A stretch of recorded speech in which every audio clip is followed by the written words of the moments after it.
I'm sure most of you know the lady on the left. If you said Rosa Parks, you are absolutely correct. We were taught, in most cases, that she was the first person to refuse to give up her seat on a bus in Montgomery, Alabama, because of segregation, which prohibited black people from sitting in the front of a bus. She got on the bus and sat in the white section because there were no seats in the rear of the bus. We know the rest of the story. She refused to get up and give her seat to a white person and was arrested. Thus began the Montgomery bus boycott.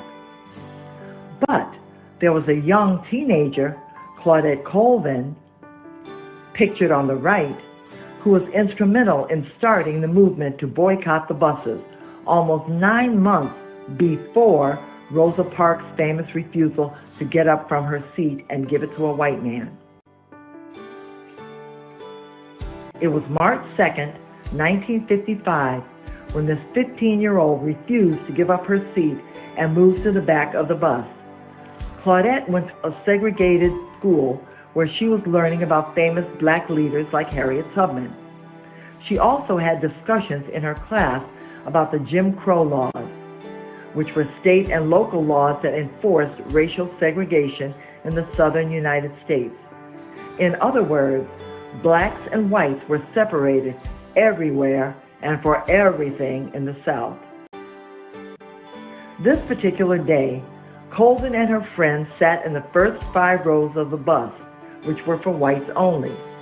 As the bus began to fill up, the young people were yelled at by the bus driver. "I need those seats!" Claudette's friends got up and moved to the back. She did not. She felt that she had paid her fare like everyone else and should be allowed to sit wherever she chose. She has said, and I quote, "I could not move because history had me glued to the seat, because it felt like Sojourner Truth's hands were pushing me down on one shoulder and Harriet Tubman's hands were pushing me down on the other shoulder." I yelled out, "It's my constitutional right!" Close quote. Of course, the police were called because during the ruckus, a cop was scratched. She was charged with resisting arrest and assaulting a police officer, in addition to breaking the city's segregation law. She was insulted in the police car and called all kinds of vulgar names. The black community was livid when the news reached them. The people were ready for action, but apparently, because of Claudette's age, the fact that she had been taken advantage of and was pregnant, and that she was dark-skinned, the NAACP decided then was not the time to boycott, because they felt she was too young to get widespread support. Although the struggle to end segregation was often fought by young people, more than half of them were women. They held off calling for a bus boycott, but did raise money for Claudette's appeal, 3 months after her arrest. The judge dismissed charges of breaking the segregation law and resisting arrest, but left the assault charge in place. Doing this meant that she would have a serious police record which could harm her future. The more things change, the more things stay the same.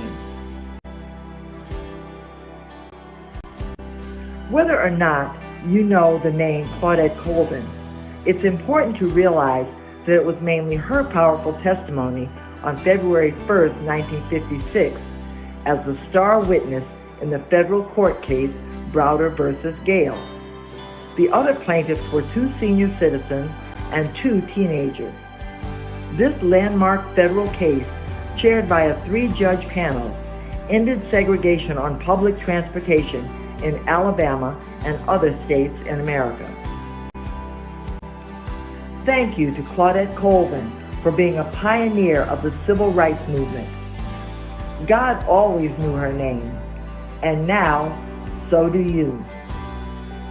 There is a book written by Philip Huth called Claudette Colvin, Twice Toward Justice, if you'd like to learn more about her. Thank you.